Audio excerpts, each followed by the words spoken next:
un service d'orientation professionnelle.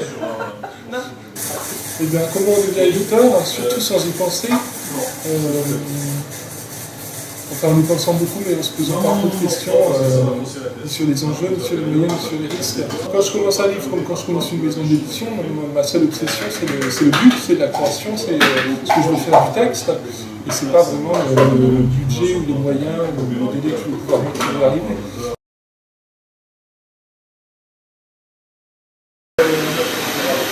Là, c'est la frustration ressentie durant 2 ans d'une brillante et réputée école de journalisme située rue du Louvre à Paris, dans laquelle je fais la connaissance de 2 frères épris de situationnisme, de vie de mort, de Cortázar et d'errance parisienne, et avec lesquels, durant nos nuits de débauche, de dérive, de poésie éthylique, on conçoit le projet d'une revue à rebours de l'ordre établi, que ce soit dans la forme, dans la manière de parler des livres, ou dans le goût pour des auteurs victimes des hiérarchies ou des priorités du temps. Et du coup, le Nouvel Attila, qui est le Nouvel Attila né en 5 semaines, entre un bar de la rue de la Contrescarpe et un bar de la rue de Rochechouart, avec ce petit plus qui sera la chasse aux auteurs pirates, tricards, maudits, oubliés, mésestimés, qu'ils soient morts ou vivants, français ou étrangers, un peu, beaucoup, pas du tout publié. Donc, le Nouvel Attila, première manière, c'est une très grand format. Le format est calqué sur celui du supplément littéraire du Times, c'est un 28-36. La maquette est confiée à une amie qui travaille pour la presse scientifique, mais qui est toujours sous contrat d'exclusivité, donc nous n'avons pas le droit de révéler les activités. Et elle se singularise par 4 parties et un choix de typographie multiforme qui secoue vraiment les habitudes et qui est une des caractéristiques formellement les plus nouvelles et les plus audacieuses de la revue. C'était rare que dans des objets littéraires un peu cohérents, des graphistes s'amusent à faire des osmoses ou des hybrides entre les typos. Et du coup, on a tout de suite un cadre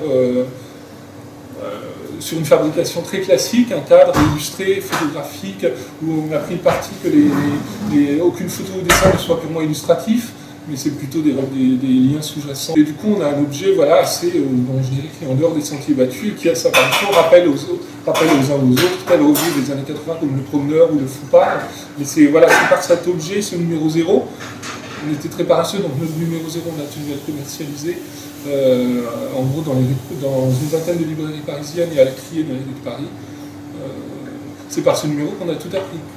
À savoir, à commencer par la geste héroïque de faire un bon dépôt, une facture à un libraire. Je dirais que pour moi, c'est l'acte presque primitif de ma carrière d'éditeur. Et disons qu'on a appris le rôle de la diffusion, c'est-à-dire le rôle du lien avec la librairie. On a appris les problématiques de la fabrication, choisir un papier, gérer une couverture, aller au calage, gérer les relations avec l'imprimeur, les devis, les négociations. On a appris la chronologie du rendu de texte, et donc le travail sur les textes. On a appris la mise en page. On a appris la commercialisation avec les idées de lancement un peu les plus baroques possibles. Je me rappelle qu'on voulait organiser un faux enterrement de l'écrivain maudit Michel Hall, parce qu'il n'était pas revenu à Paris depuis 45 ans et qu'on voulait faire une messe en forme de conférence à l'église Saint-Germain-des-Prés, ou enlever Isidore Iso jusqu'à ce qu'il ait le prix Nobel. Ça, c'était des choses qui me plaisaient bien. Mais finalement, nos hauts faits se limitaient à taguer le sommaire de chaque numéro à l'encre violette dans les rues de Paris, essentiellement le 6e et le 19e. La revue a existé durant 3 années, pendant lesquelles on a sorti 6 numéros. Les Attila futurs, il y en a eu 3 en fait. C'est-à-dire que moi, tous les 5 ans, je refonde une maison d'édition. Il faut bien convenir au goût de jeunisme du marché du livre. Donc il y a eu la première période associative entre 2007 et 2009, qui a vu sortir 5 livres, essentiellement des rééditions, Le Duchol, Giovanni Papini, Ramon Sender, James Barry, et un premier roman français des corcobaliseurs tout à fait uniques et atypiques, qui continuent de déstabiliser pas mal de monde, alors que c'est une histoire de fratrie, hantée par le thème de la mémoire, à travers un voyage donc, intérieur et géographiquement un peu imaginaire en Bretagne, et ça me paraissait des thématiques tellement centrales et universelles que je voyais ce livre aller très haut sur les tables des libraires et dans les listes de vente. La plupart des libraires nous retournaient notre bon dépôt en disant « Ah non, mais ça c'est complètement barré ». Et voilà, c'est un moment où j'ai commencé à me heurter au discours, un discours en football on appellerait ça le réalisme du mais c'est le moment où j'ai commencé à me rendre compte qu'il pouvait y avoir un petit hiatus entre nos attentes supposées ou nos discours et la manière dont les libraires envisageaient l'acte de vente, et où je me suis rendu compte qu'en fait, dans ce métier, une bonne partie de mes interlocuteurs allaient m'expliquer pourquoi mes livres ne pourraient pas se vendre. Ensuite, en 2009, il y a la rencontre avec Frédéric Martin, qui sortait d'une longue expérience, longue et prolifique expérience avec Viviane Ami, où à force de toucher à tout, il avait fini par débusquer des auteurs, des grands monuments cachés des pays voisins, comme Malgré Sabot et Goliarda Sapienza. Et donc, au terme de discussions très nocturnes sur des détails aussi anecdotiques que l'importance de la pagination dans le livre, ou l'influence totale de Raymond Michel sur la littérature, on a décidé de faire fructifier nos goûts pour certains graphismes, certains dessinateurs de l'absurde et certains continents littéraires oubliés. Et donc ça a été une deuxième période marquée plutôt par les traductions, donc notamment Edgar Ilsenrath. Il y a eu Ilsenrath, il y a eu Jacques Abeille, il y a eu Jean-Paul Kléber, il y a eu Goliarda Sapienza. Ça a été un peu l'autre période bénie en termes. Ça a été un peu la période de diffusion professionnelle chez Volumen, période d'hyper-visibilité, avec c'est un petit courant médiatique qui commençait à repérer les maisons d'édition redécouvreuses, puisque notre travail, je peux rappeler qu'on est de la même année que Monsieur Toussaint Louverture, on est né un an après Cambourakis, et sur des pistes assez semblables. C'est encore des éditeurs que je vois souvent, avec lesquels j'aborde souvent mon programme quelques mois à l'avance, avec lesquels on fait circuler nos manuscrits, et je pense qu'on fait partie d'une génération qui échange et qui s'échange beaucoup de choses, et c'est peut-être grâce à ça qu'on tiendra. Je ne suis pas sûr que l'ouverture à l'autre était telle dans les générations précédentes.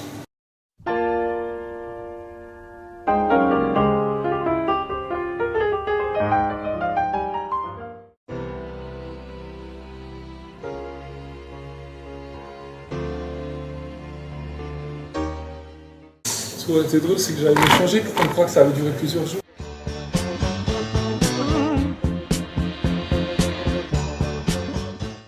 Et puis il y a la troisième période, ouverte en 2014, sous le coup des rencontres avec les auteurs français, sous le coup d'un certain nombre de manuscrits exceptionnels qui vraiment m'ont pris par la manche. Il y a cette envie d'un ancrage plus contemporain, plus français, plus jeune, marqué par la collection Incipit, qui représente un certain tournant, parce que, par exemple, en 2014, pour la première fois de l'histoire de la maison, on a publié que des auteurs vivants. Alors ça fait rigoler quand je le signale comme une victoire sur soi-même, mais c'est une petite révolution à l'échelle de la trajectoire athlète. C'est un travail très différent, c'est beaucoup plus prenant et beaucoup plus prenant et chronophage, parce que par définition les auteurs vivants, on est là pour être avec eux, à leur écoute quasi en permanence, quoi. Moi je me définis un peu comme un père, un frère, un entraîneur. En gros, l'éditeur, c'est pas seulement, pour reprendre la définition de José Corti, celui qui paye au restaurant, c'est celui qui peut être réveillé à toute heure de la nuit pour répondre à un souci sur la place de la virgule ou la taille du chapitre 3. Il y a vraiment, à un moment donné, dans le travail réciproque sur un texte, un échange de confiance absolument criant. Il y a le moment où on s'aperçoit que l'auteur prend conscience de son talent, prend confiance grâce à nos conseils, aussi exigeants et critiques soient-ils. Et puis en fait, il y a un retour de confiance réciproque sur le fait qu'on voit la maison d'édition en train de se construire par l'histoire et par la somme des rencontres individuelles. Le plaisir étant redoublé par le fait que chaque travail est différent et dans la forme et dans le fond. Pour mémoire, les 3 premiers romans contemporains que je publie au Nouvel Attila sont aujourd'hui l'abîme, de Jérôme Baccelli, qui mêle l'histoire de l'art à des intrigues de spéculation boursière, Debout payé de Gauze, cette fresque de l'immigration vue à travers l'angle d'un vigile de supermarché, et Ariane dans le labyrinthe de Philippe Bolligny, qui est une écriture plus que contemporaine du mythe du Minotaure à l'heure des Spin Doctors, ces effroyables conseillers en communication. Et finalement, à part ce prisme contemporain, on a 3 types d'écriture absolument spécifiques et éloignés les uns des autres. Une dans le lyrisme de Bolligny, l'aphorisme poétique de Baccelli, et Gauze qui est dans une espèce de concision absolue de narration concise, noire, caustique, et chacun représente un univers, et du coup, c'est très volontiers qu'on se laisse embarquer dans cette aventure et qu'on souhaite qu'elle se multiplie. Pendant toutes mes années de chasseur de textes, ça maintenant c'est rentré dans mon ADN, donc je passe mon temps à ouvrir mes yeux, mes oreilles, mes doigts à toutes sortes de noms d'auteurs oubliés, que ce soit dans les librairies, dans les bibliothèques, sur Internet, en parlant avec les amis libraires ou traducteurs. C'est comme une pelote de fil, j'ai un plaisir infini quand j'entends le nom de William Sansom à aller traquer leur généalogie pour savoir ce qui se cache derrière. Donc je ne sais pas si on est un spéléologue ou un archéologue ou un détective privé, mais ça c'est devenu un réflexe. Et puis il y a cette seconde chasse au manuscrit qui est une nouvelle ère qui s'ouvre et qui est encore finalement voilà, que les camarades de Finitude et de l'Arbre Vengeur ont entrepris avec succès, que les camarades plus jeunes de la Dernière Goutte ou de la Contre-Allée font merveilleusement, mais que finalement, si on compte sur la nouvelle génération d'éditeurs, on n'est pas si nombreux à avoir tenté cet équilibre et ce pari. C'est un pari je dis en riant qu'il est vital parce que la veille du jour où je devais envoyer le service de presse d'aujourd'hui l'abîme aux journalistes, je me suis dit que quand même il ne fallait pas se contenter de l'argumentaire commercial que j'avais donné à mes représ, mais qu'il fallait rédiger un petit prière d'inséré spécial pour les journalistes. C'était quand même vraiment la renaissance de la maison. Et donc je me suis relevé, j'avais une nuit d'insomnie, je me suis relevé, j'ai fait un texte, j'ai plié mon texte en 1 heure ou une demi-heure ou un quart d'heure, je ne sais pas. Et le lendemain, j'ai trouvé des arguments qui étaient censés pourfendre la mauvaise conscience et provoquer vraiment quelque chose, un sentiment. Et mon équipe l'a lu le matin et ils m'ont dit « Mais Benoît, t'es sûr que c'est le message que tu veux faire passer ? On dirait que quand tu publies des auteurs vivants, tu risques ta vie. » Et j'ai dit « C'est exactement le message que je voulais transmettre. » D'ailleurs, tu envoies des mails en plein milieu de la nuit. Mais ça, c'est un programme que j'ai créé pour faire croire que je ne dormais pas, parce que je me suis dit que dans ce métier, c'était toujours bien d'avoir l'air de travailler beaucoup, de dormir peu et de se plaindre de ne pas pouvoir lire.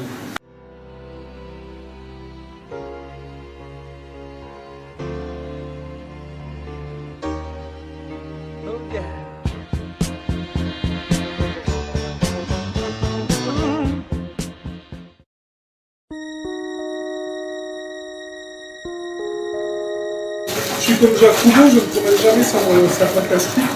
Il y a un modèle différent à chaque rendez-vous.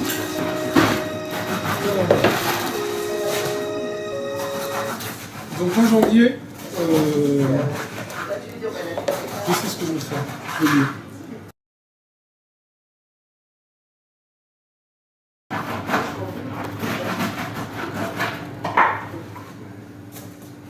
La mer va venir dans le matin de Mayou, et c'est avec elle, avec ses cris perchés dans les aigus de la honte, que sa journée de Mayou va commencer, inquiète, sombre, pleine de remords, faiblarde, sale, finie, salopée. « Pissou !» crie-t-elle. « Pissou de pissou de pissou de marde !» Des cris sans fin qui étendront la boue de Mayou jusque dans le matin du frère de Seth, et aussi jusque dans ceux des autres Mayous de la maison.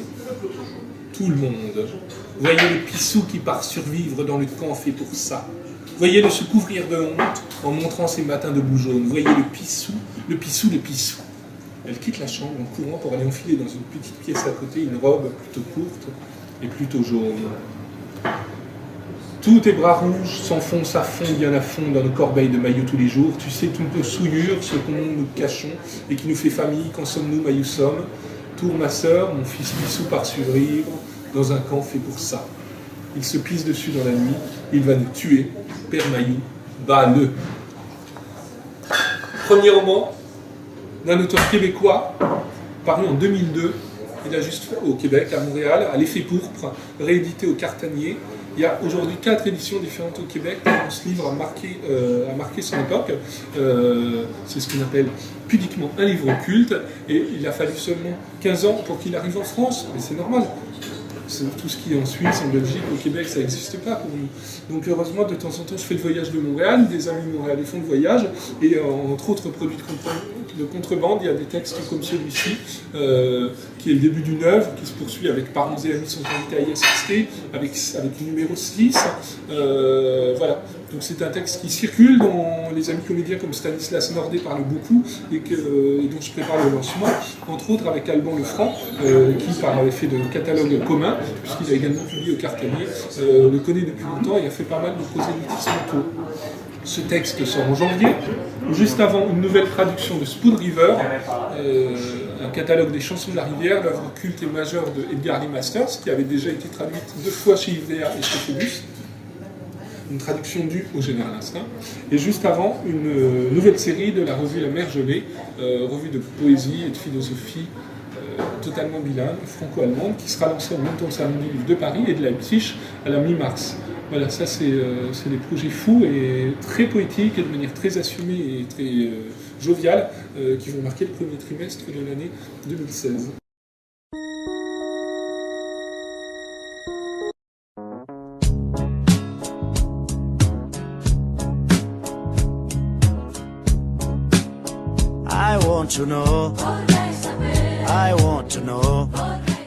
Donc, ça c'est quand même une opération assez rare, j'ai l'impression. Il vient de sortir du carton d'imprimeur, donc il est encore tout bébé.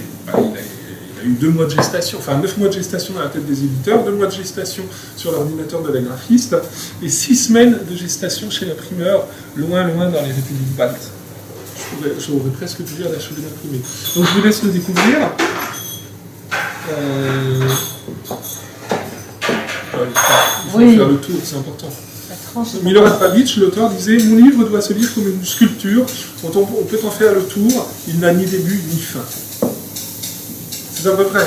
Pavic était l'inventeur d'hyperlivres, avec des parties pris extrêmement modernes, alors qu'Internet n'existait pas encore, mais chacun de ses livres pose des problématiques de lecture, sur le sens de lecture, sur le rôle, sur la place du lecteur et sur la forme du livre, avec des tas de spéculations oniriques, plus borgesiennes les unes que les autres. Le dictionnaire Khazar, c'est l'épopée d'un peuple nomade, d'aventuriers et de chasseurs de rêves, les Khazars, qui ont réellement existé, enfin, croit-on, d'après de minces sources historiques, entre le 7e et le 9e siècle, au confluent de la Russie et de la mer Noire. Les sources historiques sont faibles, mais en tout cas, le peuple khazar et surtout la polémique khazar ont une postérité assez incroyable qui continue d'entretenir encore aujourd'hui des tas de polémiques. Et Alfred Koestler leur a consacré un magnifique roman. Je crois que c'est la 13e tribu, mais là encore, il ne faut pas me faire confiance sur les titres. Je suis un très mauvais conseiller pour mes auteurs. Le dictionnaire khazar ressemble à un roman, mais il ressemble aussi à un dictionnaire, et il ressemble aussi à un traité religieux, puisqu'il compare en fait l'histoire et le récit de la dispersion du peuple khazar du point de vue des 3 grandes religions. C'est-à-dire que successivement prennent la parole un prêtre, un rabbin et un derviche, dans ce qui va devenir le livre rouge, le livre vert et le livre jaune. Et à l'intérieur de ces parties, chaque partie est décomposée comme un dictionnaire, puisque les chapitres sont classés par ordre alphabétique du titre. Et j'ajoute que certains articles, comme athée, khazar, polémique khazar, sont communs aux 3 livres. Ce qui nous a permis de passer la couverture découpée, passer l'épigraphe et l'avertissement au lecteur. Il faut que je le lise quand même. Ouais. Sigi, le lecteur, qui n'ouvrira jamais ce livre, ici, il est mort pour toujours. Je suis idiot, puisqu'en fait les internautes le voient très bien à l'écran. Passer la préface, qui raconte en fait que le texte qu'on tient entre les mains n'est qu'une somme de textes apocryphes plus fous et plus incroyables les uns que les autres, arrive le premier chapitre, athée, et la première singularité du livre, c'est-à-dire qu'on a prévu une mise en page simultanée, et que sur cette même page, vous pouvez lire 3 livres en même temps, se déroulant parallèlement les uns à côté des autres, chacun marqué par une typographie différente. Et voilà, et j'aime assez cette manière de laisser le lecteur se débrouiller selon son fluide, son instinct, sa conviction, son envie. C'est-à-dire qu'il peut embrasser dignement les 3 textes d'un coup. Voilà, là, il faudrait juste lui rajouter un 3e œil. Il peut lire les uns après les autres, ou il peut choisir sa version le plus arbitrairement du monde. Il faut savoir en plus que, comme dans une encyclopédie, chaque nom propre ou chaque nom commun cité dans une autre partie du dictionnaire est enrichi d'un petit signet, d'une petite astérix, ce qui fait que ce livre est un gigantesque mouvement de balancier et qu'on peut vraiment le compulser autant que le consulter en colligeant les informations, les images, les légendes récoltées dans l'une ou dans l'autre version. C'est vraiment un livre hanté par 2 choses, les chasseurs de rêves et les chevelures de femmes.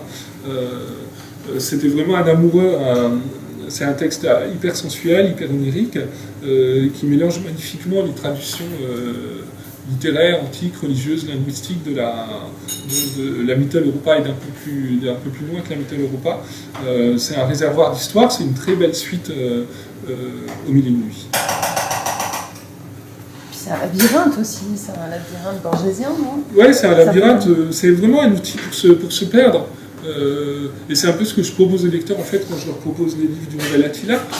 Je donne beaucoup de clés, mais je réserve aussi beaucoup de cachettes, beaucoup de passages secrets à l'intérieur du livre, en imprimant des choses sous les rabats, en prévoyant des cahiers non découpés, en imprimant des choses à l'envers ou des choses qui ne peuvent se lire que la nuit, en établissant des séries de postfaces qui peuvent se compléter ou se contredire les unes des autres, avec un jeu de pseudonymes pour les auteurs, pour l'éditeur.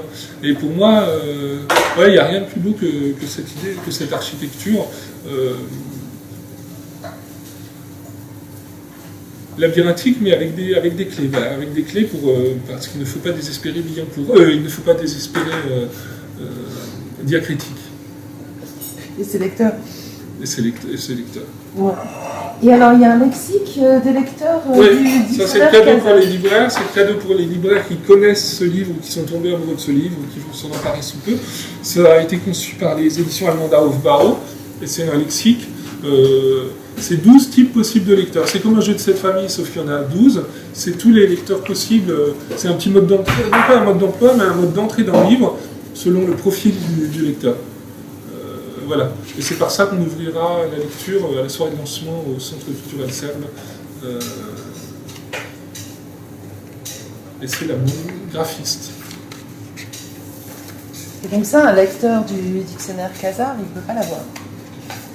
C'est ça? Si, il va le trouver en librairie. Ah, on peut le trouver en librairie. Mais c'est cadeau, voilà. Je souligne bien, c'est cadeau. Si vous en trouvez à 100 € sur eBay, vous dites bien qu'il a intérêt à être dédicacé par toute la famille de l'auteur.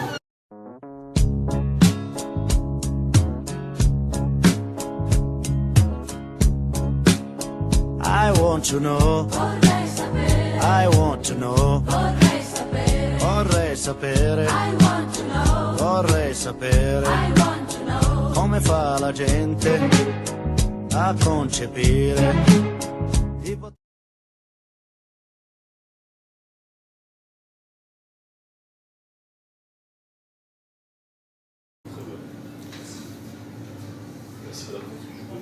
Ouais, je sais que c'est compliqué comme question. Qui est-ce que j'aurais aimé publier?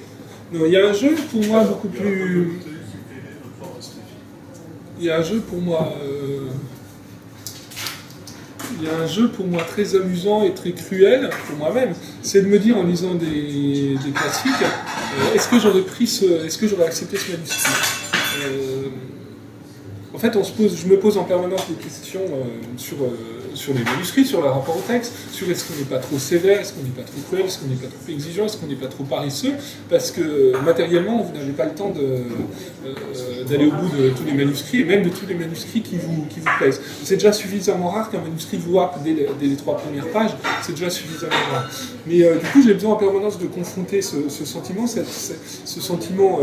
cette approche des premières pages, ce premier regard sur un texte. J'ai besoin de le confronter à ce que publient les camarades, j'ai besoin de le confronter au livre rentré dans l'histoire littéraire. Et du coup, voilà, par exemple, je sais que quand je lis le grand John Cooper Powys, qui est un mélange entre Autant d'en prendre le vent et Plus belle la vie, entre Autant d'en prendre le vent et un feuilleton de France 3, mais génial, mais excessif. Je sais que je n'aurais pas publié John Cooper Powys aussi grand soit mon étonnement à le lire aujourd'hui. Ça, c'est une question qui m'amuse, et je pense qu'un éditeur se construit aussi sur ses refus, et parce que qu'est-ce que j'aurais publié dans l'histoire littéraire, je regrette de ne pas avoir rencontré Raymond Roussel, mais bon, une fois que j'ai dit ça, qu'est-ce que j'ai dit? Pas grand-chose. J'aurais voulu publier l'édition des Chants de Maldoror illustrée par LL de Mars, un dessinateur affichiste poète rennais, voilà. Voilà. Mais souvent, je me mets à contacter les gens trop tard. Ah oui, j'aurais voulu publier La Ghana de Fred II, et d'ailleurs, je veux toujours le publier. À venir, donc. Si, voilà, j'aurais voulu une bonne réponse. J'aurais voulu publier La Ghana de Fred II. Il n'y a rien à reprendre à ce moment. Voilà. Et j'aurais voulu le publier avec les dessins. C'est-à-dire comme l'ont fait en leur temps Losfeld et Maurice Nade.